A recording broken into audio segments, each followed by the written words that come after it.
Hi అందరికీ. ఏం చేస్తున్నారు? పనులైపోయా? నా పని అయితే అయిపోయింది. టుడే అయితే బెండకాయ కర్రీ చేస్తున్నా.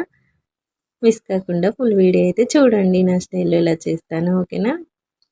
ముందుగా అయితే ఒక బౌల్ పెట్టుకొని ముందుగా మనం మీడియం సైజ్ కట్ చేసిన బెండకాయలను అయితే ఫ్రై చేసి పక్కన పెట్టుకోవాలి. మళ్ళీ ఇంకో బౌల్ పెట్టేసి అందులో ఆయిల్ వేసి పల్లీలను అయితే ఫ్రై చేసుకోవాలి. ఆ పల్లీలు పక్కన పెట్టిన తర్వాత దానిలోని మళ్ళీ పోపు దినుసులు వేసి అల్లం వెల్లుల్లి దంచి వేసుకోవాలి.